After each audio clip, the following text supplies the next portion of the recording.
Hello everyone, कैसे हैं आप सभी। स्वागत है आप सभी का नित्य क्लासेस के प्लेटफॉर्म पर। मैं कामनी गौतम आप सभी का बहुत बहुत स्वागत करती हूं अपने यूट्यूब चैनल नित्य क्लासेस में।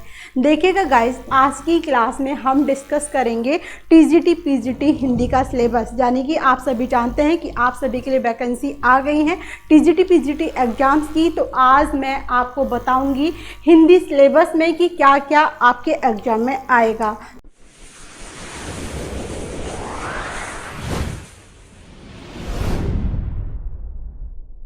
उससे पहले मैं यह कहना चाहूँगी कि यदि आप इस एग्ज़ाम को देने जा रहे हैं तो सबसे पहले आपने एक लक्ष्य निर्धारित कर लिया होगा कि मुझे टीजीटी में जाना है या पीजीटी में जाना है। देखिए, मैं आपको बता दूं कि सभी लोग कहते हैं कि टीजीटी पीजीटी एक जैसा है। आप भी जानते हैं कि एक जैसा नहीं है भाई। एक तो है पोस्ट ग्रेजुएशन और एक है इसमें स्नातक के, उसके लिए स्नातक के लिए। तो ये एक कैसे हो सकता है ना। तो इनमें अंतर है। हाँ, इतना है कि इनमें बहुत अधिक तक 20-30% मान के चलिएगा, 30% इनमें अंतर अलग अलग हैं। 70% ऐसा भी है कि इसमें कुछ कहीं ना कहीं आपको लगेगा कि जो आपने टीजीटी में याद किया है वो आपको पीजीटी में भी काम आएगा, लेकिन सेम नहीं कह सकते आप इसे। चलिए, तो आज की क्लास में देखिएगा, मैं आपको बता रही हूँ कि टीजीटी या पीजीटी एग्जाम में जो आपका सिलेबस रहेगा वो क्या रहेगा। और आप इतना भी जानते होंगे कि आपने एक लक्ष्य बना लिया होगा कि भाई मुझे टीजीटी पास करना है या पीजीटी पास करना है। एक बात और मैं आपको बता दूँ कि आपने यदि सोचा है कि मुझे टीजीटी ही पास करना है तो आप अपने लक्ष्य को बनाए रखिएगा, उसके लिए मेहनत करिएगा। और तैयारी आज से स्टार्ट नहीं होती, इसकी तैयारी काफ़ी टाइम पहले से स्टार्ट होती है। यानी कि वैकेंसी आने से पहले हम अपनी तैयारी को अच्छे से कर चुके होते हैं। वैकेंसी आने का इंतज़ार सिर्फ इसलिए करते हैं क्योंकि हमें अपने आप में यह पता चल जाता है कि हमारी किस सब्जेक्ट में कितनी तैयारी हो चुकी है। वैकेंसी आ जाए तो फिर दोबारा से उस तैयारी का रिवीजन किया जाता है। तो देखिएगा, टीजीटी एग्जाम्स के लिए मैं आपको बोलना चाहूँगी कि आप यदि तैयारी कर रहे हैं तो किसी भी नोट्स पर बिलीव मत रखिएगा। सबसे पहले आपके खुद के नोट्स होने चाहिए, खुद की प्रिपरेशन इतनी अच्छी होनी चाहिए कि आप उसके आधार पर एक रणनीति तैयार करें। सबसे पहले आपको किसी भी लाइन में जाने से पहले उसके पाठ्यक्रम के बारे में पता होना चाहिए कि पाठ्यक्रम क्या है। यदि आपने अपने पाठ्यक्रम को नहीं देखा है, एक अच्छी रणनीति नहीं बनाई है, तो आप कहीं ना कहीं एग्जाम से अधिक भी तैयार कर सकते हैं या फिर आधा अधूरा ही आप तैयार कर पाएंगे। तो एक रणनीति में सबसे पहले पाठ्यक्रम का होना बहुत ज़रूरी है कि पाठ्यक्रम क्या है, क्या क्या आपके सिलेबस में आ रहा है भाई, टीजीटी में क्या है, पीजीटी में क्या है। साथ ही साथ उसके बाद यदि आप अपने पाठ्यक्रम के अकॉर्डिंग अपने यानी कि तैयारी को करते हैं तो उसके बाद क्या आता है, जो भी आपके अब तक एग्जाम में प्रश्न आए हुए हैं, यानी कि जो प्रश्न पत्र आपने अब तक देखे हैं टीजीटी पीजीटी एग्जाम के, उन पेपर्स को सॉल्व करना, जिससे कि आपको पता चल जाए कि आपने जितना पाठ्यक्रम के अकॉर्डिंग याद किया है उसमें आप कितने निपुण हो चुके हैं। उससे बहुत ज़्यादा हेल्प मिलेगी, आपको कुछ नया भी सीखने को मिलेगा। लगेगा कि कुछ क्वेश्चंस ऐसे हैं कि आपने उसके आधार पे तैयारी नहीं की है, तो उनकी भी तैयारी आपको करनी होगी। एनसीईआरटी की बुक पढ़िएगा, 9th-10th की बुक, साथ में आपका जो ग्रेजुएशन लेवल की जो बुक रही है हिंदी की, उसको तैयार करना है। और इसमें संस्कृत को भी आपको ऐड करना है, संस्कृत की भी तैयारी इसमें आपको करनी होगी। एक बात और कि आप देखें कि जब हम टीजीटी की तैयारी कर रहे हैं या पीजीटी की तैयारी कर रहे हैं तो आपको पता है कि इसमें व्याकरण भी आता है और साथ ही साथ इसमें हिंदी साहित्य भी आता है। लेकिन हम बात करें हिंदी व्याकरण की तो माना जाता है 30% आपका व्याकरण होता है और 70% आपका क्या होता है, 70% आपका जो माना गया है वो माना गया है आपका हिंदी साहित्य। और सबसे पहले सबसे अधिक जो आपको पकड़ बनानी है वो हिंदी साहित्य पर बनानी होगी, क्योंकि हिंदी साहित्य को आप या तो अपने कॉलेज टाइम पर पढ़ते हैं या जो बच्चे बहुत ज़्यादा सीरियस हो गए हैं कि हाँ हमें अपना एग्जाम पास करना है, कभी भी वैकेंसी निकले बस हमें तैयारी अभी से शुरू कर देनी है, तो उनकी पकड़ अच्छी होगी। अन्यथा क्या होता है कि हम भाई गत काल में क्या कहा है, आदिकाल में कौन कौन से प्रवर्तक रहे हैं, कौन कौन से रचनाकार रहे हैं, उनकी क्या क्या कृतियाँ रही हैं, वो सब कुछ हम भूल जाते हैं।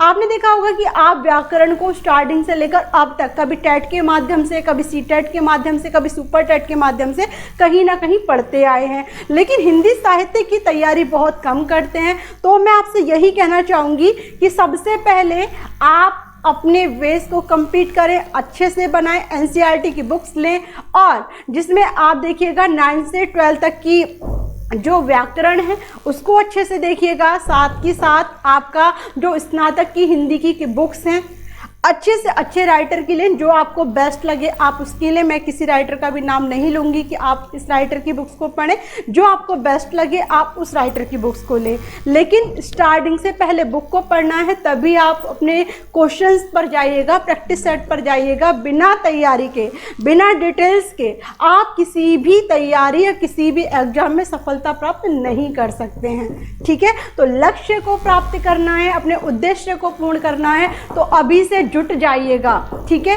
और एक टाइम पीरियड भी निर्धारित कर लीजिएगा कि आपको कितने से कितने घंटे अपने एग्जाम्स के लिए देने हैं, अपनी तैयारी के लिए देने हैं। ठीक है, तो आज की क्लास में मैं डिस्कस करूंगी कि आपका जो सिलेबस है वो कौन कौन सा है, क्या क्या आपको पढ़ना है। ठीक है, तो गाइस बने रहिएगा, देखते रहिएगा और हमारे साथ जुड़े रहिएगा। चलिए,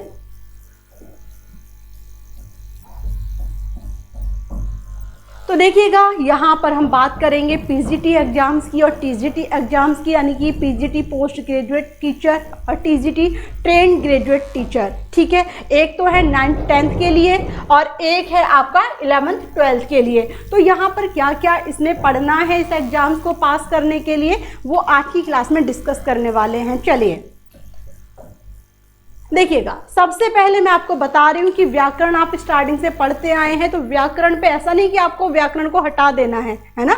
व्याकरण आपको एग्जाम में अच्छे मार्क्स गेन कराती है, इसीलिए आपको अच्छे से इनके बारे में, सभी के बारे में आपने पढ़ा भी है, तो एक एक बार थोड़े बहुत टाइम अपने व्याकरण को भी देना है, क्या क्या आपके टॉपिक में आ सकता है, यानी कि आपके एग्जाम में आ सकता है। तो देखिएगा, विराम चिन्ह, जैसा कि आप जानते हैं विराम चिन्हों के माध्यम से, भाई आपने अभी तक पढ़ा होगा विराम चिन्हों में क्या पढ़ा है आपने विराम चिन्ह में, कि भाई देखिए यदि हम कितने प्रकार के विराम चिन्ह होते हैं, कौन सा विराम चिन्ह कहाँ पर यूज होता है। ठीक है, बात करें संज्ञा, संज्ञा क्या है भाई, संज्ञा के बारे में भी आपको पता है कि यहाँ पर भाई किसी व्यक्ति वस्तु स्थान नाम के जो बोध कराए, यानी कि किसी भी नाम का बोध कराए वो संज्ञा है। सर्वनाम, क्रिया, विशेषण क्या है, विशेषण का प्रयोग कहाँ होता है, विकारी शब्दों में होता है या अविकारी शब्दों में होता है। अब इसके बाद देखिए, यहाँ तक तो बहुत इजी है, आप आराम से करते हुए आए हैं लगभग, मैंने देखा भी है क्लास के टाइम पर कि आप बहुत अच्छे से इनके आंसर भी बहुत अच्छे से देते हैं ना। तो अब इसके बाद हम बात करें जैसे कि संधि, संधि में कहीं ना कहीं दिक्कत हो जाती है, आप पहचान नहीं कर पाते हैं, कि हम कंफ्यूज हो जाते हैं, संधि को तोड़ नहीं पाते हैं, संधि को यानी कि किसी शब्द को देखकर संधि की पहचान नहीं कर पाते हैं। तो देखिए, आप यदि किसी एग्जाम्स के लिए तैयार हो रहे हैं तो अच्छे से हो, पूरे मन से हो, जिससे कि आपको सफलता मिले और खुद में भी आपको विश्वास हो कि हाँ हम भाई कर सकते हैं। और ये जुनून होना चाहिए आप सभी में कि हाँ मैं इस एग्जाम को पास कर सकता हूँ या कर सकती हूँ। ठीक है, आगे देखिएगा, आगे है इसमें संस्कृत शब्द रूप, यानी कि संस्कृत के जो शब्द होते हैं उनके कौन कौन से रूप हैं, उनका प्रयोग किस तरीके से किया गया है। अनेकार्थी शब्द, यानी कि एक ही शब्द के अनेक अर्थ कौन कौन से हो सकते हैं, किस तरीके से इनकी पहचान की जाती है। साथ ही साथ एकार्थी शब्द, यानी कि जिस शब्द का एक अर्थ हो, अनेक शब्दों के लिए एक शब्द, विलोम शब्द, पर्यायवाची शब्द, रस। देखिएगा, मोस्ट इंपोर्टेंट रस कारक समास। मैं आपको बताऊं कि नाम दे दिया जाता है टीजीटी हो या पीजीटी की हिंदी व्याकरण, लेकिन आप जानते हैं कि हिंदी व्याकरण कितने सारे टॉपिक होते हैं हिंदी व्याकरण में। तो हिंदी व्याकरण का यदि हम संपूर्ण सार देखें तो इसमें काफ़ी टॉपिक होते हैं जिनको हम डिटेल्स में पढ़ें, अच्छे से समझें, तभी हम हिंदी व्याकरण में सही अंक प्राप्त कर सकते हैं। आगे देखिएगा, आगे है शब्द विचार। शब्द विचार में आपके शब्द कितने प्रकार के होते हैं, अर्थ के आधार पर कितने होते हैं, प्रयोग के आधार पर कितने, रूपांतरण के आधार पर कितने होते हैं। साथ ही साथ वर्णमाला, वर्णमाला से क्वेश्चंस बहुत कम आते हैं। पद परिचय, वाक्य, क्रिया विशेषण, समुच्चय बोधक। समुच्चय बोधक क्या है, क्रिया विशेषण क्या है, विस्मयादि बोधक क्या है, ये सब देखिएगा। ये किसके पार्ट हैं, ये क्रिया विशेषण के अंतर्गत, यानी कि आपके अव्यय के अंतर्गत आते हैं। किसके अंतर्गत आते हैं, अव्यय। अव्यय में आपका आएगा क्रिया विशेषण आएगा, समुच्चय बोधक आएगा, विस्मयादि बोधक आएगा, ठीक है, संबंध बोधक, यानी कि ये सारे के सारे अव्यय के पार्ट्स हैं, इनको आपको याद करना है। वचन क्या है, वचन कितने प्रकार के होते हैं, उपसर्ग किससे कहते हैं, उपसर्ग का प्रयोग कैसे होता है, शब्द के अंत में होता है या शब्द के प्रारंभ में होता है, इन सब के बारे में आपको पता होना चाहिए। आगे देखिए, प्रत्यय। यदि आपने उपसर्ग को समझा तो प्रत्यय को समझने में आसानी होगी। आप जानते हैं उपसर्ग किसी शब्द के आगे और प्रत्यय किसी भी शब्द के पीछे लगकर उस शब्द को नया रूप देता है, उसे प्रत्यय कहा जाता है। आगे छंद।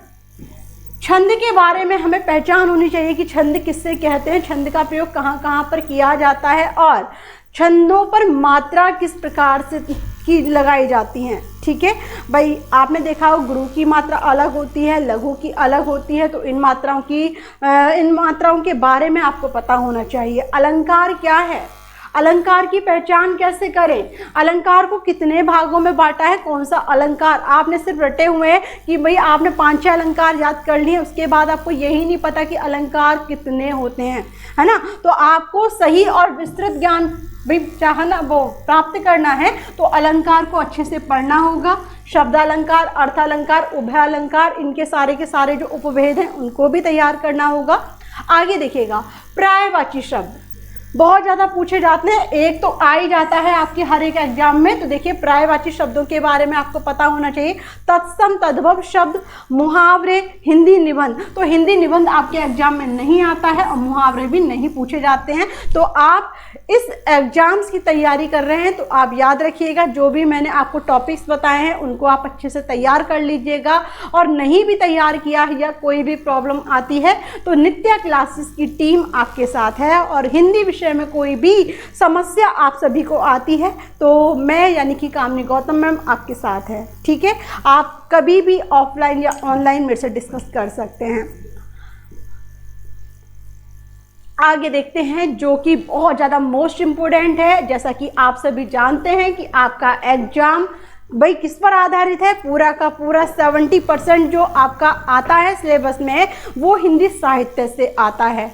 अब हिंदी साहित्य में आप देखेंगे कि भाई यहाँ पर आदिकाल भी है, भक्ति काल भी है, रीति काल भी है, आधुनिक काल भी है। अब आधुनिक काल के अलावा भारतेंदु युग, द्विवेदी युग, छायावादी युग, छाया देखिएगा, और सारे के सारे जितने भी युग हैं उन युगों से भी आपके क्वेश्चंस आते हैं। सबसे पहले देखिएगा हिंदी साहित्य का इतिहास।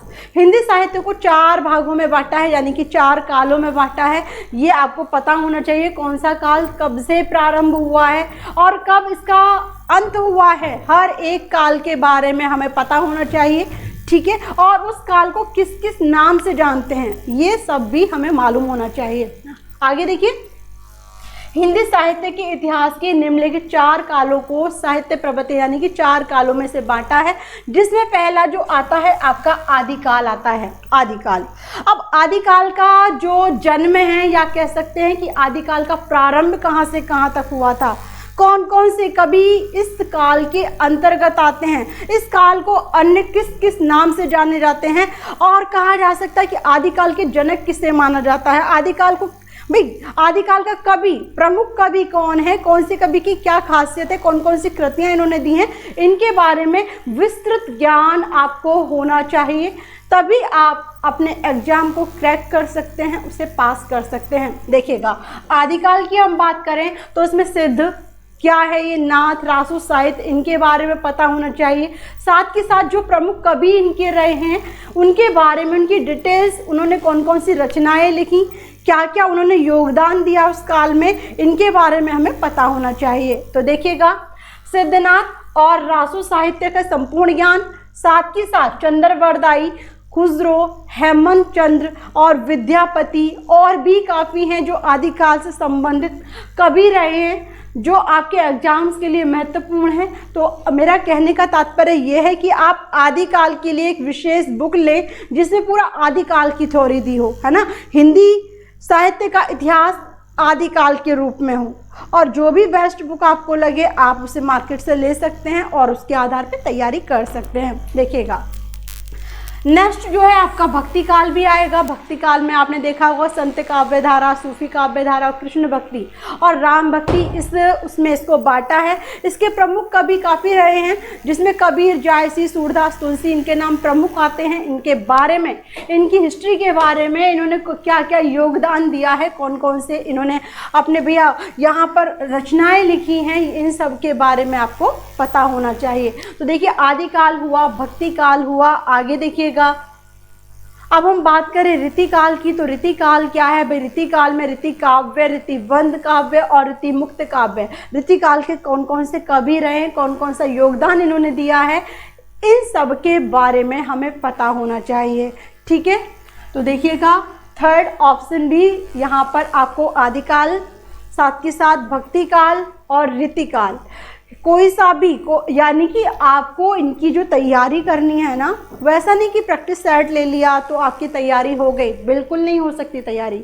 आप यदि एक सच्चे मन से आपने अपना उद्देश्य बना लिया है तो उसके लिए आपको हर एक यानी कि हर एक काल की मार्केट में अलग अलग बुक मिलती हैं। जैसे कि आपने देखा होगा, बात करें हम भक्ति काल की तो रामचंद्र शुक्ल की ही अपनी एक बुक है, यानी कि हिंदी साहित्य का इतिहास। तो इसीलिए मैं ये कहना चाह रही हूँ कि आप आदिकाल हो, भक्ति काल हो, रीतिकाल हो या फिर आधुनिक काल हो, इन सबको यदि आप विस्तृत से पढ़ना है तो एक कंबाइंड बुक मत लाइएगा, इन सब की अलग अलग बुक लीजिएगा, तभी आप इसको अच्छे से पढ़ पाएंगे, समझ पाएंगे और अच्छा जो ज्ञान है वो हासिल कर पाएंगे।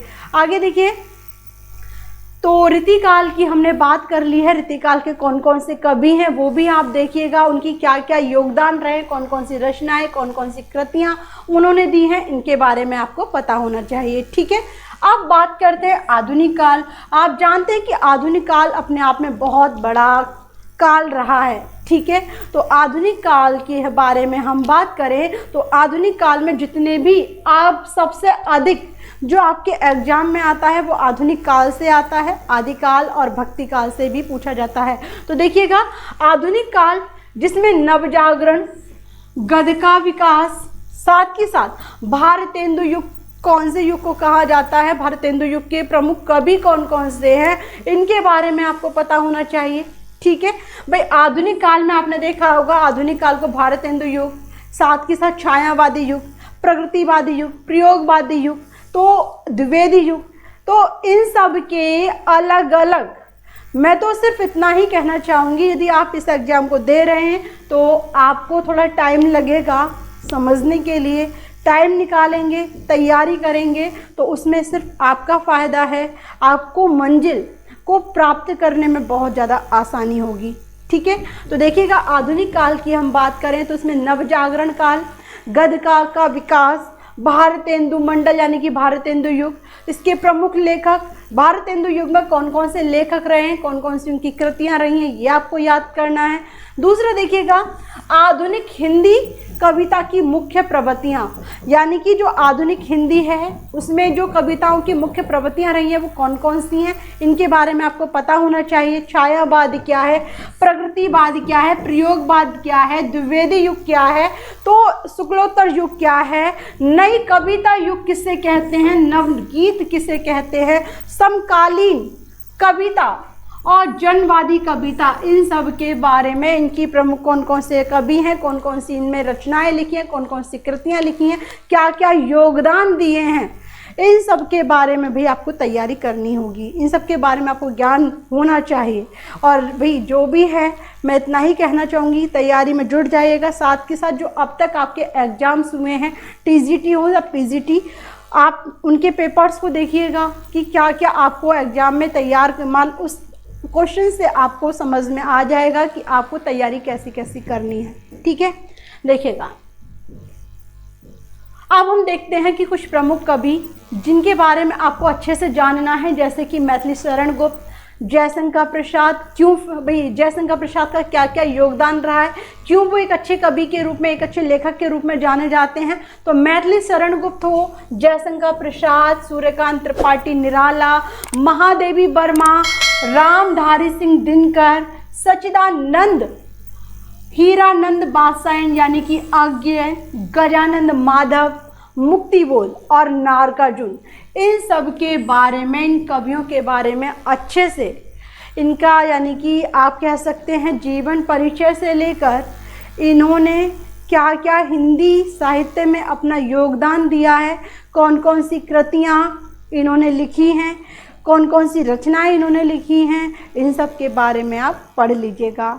तो देखिएगा गाइस, यहाँ पर कुछ कथा साहित्य को भी आपने देखना है, तो जिसमें आपके उपन्यास, भाई उपन्यासकार कौन कौन रहे हैं, कौन कौन से उपन्यास उन्होंने लिखे हैं, यथार्थवाद क्या है, यथार्थवाद के अंतर्गत कौन कौन से लेखक आते हैं। देखिएगा, हिंदी उपन्यासों का उद्भव यानी कि इनका उद्भव कब हुआ और क्या क्या विकास रहा है, प्रमुख उपन्यासकार कौन कौन हैं ये भी आपको पता होना चाहिए, कौन कौन से उपन्यासकार हैं और उनके कौन कौन से उपन्यास हैं।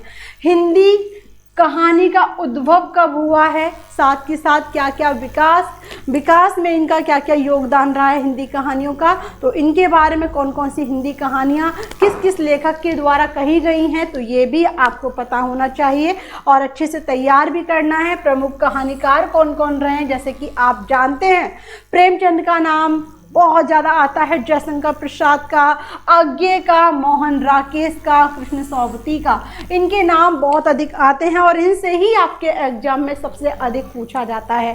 तो कहने का तात्पर्य यही है गाइस कि आप अपने एग्जाम्स की तैयारी कर रहे हैं तो पूरे मन से करें, और मन से तैयारी करने का तात्पर्य सिर्फ यही होता है कि आप हर एक पॉइंट्स को बहुत डिटेल से जानें, बहुत अच्छे से समझें, और बाकी हम भी आपके साथ हैं।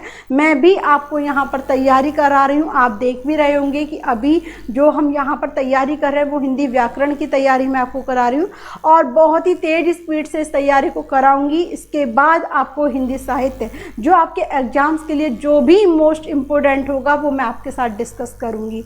बस अपना साथ बनाए रखिएगा, डेली क्लास में आना है, अपने नोट्स तैयार कीजिएगा, तो उससे क्या है आपको क्या है काफ़ी हेल्प मिलेगी और आप अपने एग्ज़ाम को अच्छे से पास कर सकेंगे। तो आज की जो क्लास थी उसमें मैं आपको यही समझा रही थी कि भाई यहाँ पर आपको हिंदी साहित्य और अपने व्याकरण से क्या क्या याद करना है, क्या क्या आपको उसमें सीखना है। नाटक और रंगमंच, भाई नाटक कौन कौन से नाटक रहे हैं, प्रमुख नाटककार कौन कौन से रहे, इसका विकास कैसे हुआ है, इनके बारे में हमें जानना है। तो देखिए भाई नाटककार में कौन कौन से नाटककार यानी कि कौन कौन से इसमें लेखक रहे हैं ये आपको याद करना चाहिए, क्योंकि यहाँ पर मैंने कुछ ही लेखकों के नाम दिए हुए हैं। तो ऐसा नहीं कि सिर्फ आप गिने चुने इनको ही तैयार करना है, ऐसा नहीं है। आप देखिएगा कि प्रमुख नाटककार कौन कौन है, कौन कौन से उन्होंने अपने नाटक दिए हैं, क्या क्या कौन कौन सा मोस्ट भी रह सकता है या हो सकता है। बाकी जो होगा वो मैं आपको हर एक क्लास में एक एक टॉपिक को बहुत अच्छे से समझाऊंगी भी, साथ के साथ उसकी MCQs भी लूँगी जिससे कि आपको बहुत आसानी हो समझने में। चलिए, तो सबसे बड़ी बात, अब हमने सब कुछ देखा, लेकिन आलोचना को भी ध्यान में रखना है। आलोचनाओं से भी सब आपके क्वेश्चंस बनते हैं कि कौन से उसमें मतलब आलोचना कौन नाटक में हो सकती है, कहानी में हो सकती है, कविता में हो सकती है। इनमें आलोचनाएं क्या क्या है, किस लेखक ने किस लेखक के लिए आलोचना रखी है, तो आलोचना का उद्भव कैसे हुआ, इसका विकास कैसे हुआ, इसके सैद्धांतिक तत्व क्या रहे हैं, व्यवहारिकता क्या रही है। देखिए, व्यवहारिक प्रगतिवादी या मनोविश्लेषणवादी आलोचना और नई समीक्षा उन्होंने इसके आधार पर क्या रखी है। तो आलोचनाओं को आप अच्छे से याद कीजिएगा क्योंकि इससे भी आपके क्वेश्चंस बनते हैं। ठीक है। तो आज की इस क्लास में मैंने आपको हिंदी व्याकरण और हिंदी साहित्य के बारे में बताया है कि आपके एग्जाम्स में आपको क्या क्या तैयार करना है। अब रही बात तैयारी की, तो आप तैयारी आज से स्टार्ट नहीं कर रहे हैं, आप जो तैयारी कर रहे हैं काफ़ी टाइम पहले से कर रहे हैं। अब आपको सिर्फ एक मंजिल, एक रास्ता दिख गया है कि हाँ भाई आपका एग्ज़ाम यानी कि आपकी वैकेंसी आ गई है और आपने पूरे मन से उसको तैयार यानी कि उस एग्ज़ाम्स के लिए अपने आप को समर्पित कर दिया है। तो देखिएगा मेरी जो क्लास है हिंदी की वो 11 बजे होती है, जिसमें मैं आपको हिंदी व्याकरण करा रही हूँ और हिंदी व्याकरण को बहुत तेज़ स्पीड से कराकर आपको हिंदी साहित्य की तैयारी मैं आपको कराऊंगी। तो thank you so much guys, अच्छे से तैयारी कीजिएगा जिससे कि आपको आपकी मंजिल, आपका लक्ष्य हासिल हो जाए और आप अपने एग्ज़ाम में पास हो जाएं। मेरी तरफ से बेस्ट विशेस आप सभी के लिए हैं, सफलता को हासिल करें और हम आपके साथ हैं। जो भी आपको लग रहा है कि हमें यहाँ पर ज़रूरत है मैम की, तो कभी भी आप अपने क्वेश्चंस को रख सकते हैं, अपनी समस्या को रख सकते हैं। Thank you so much guys, thank you so much, all the best.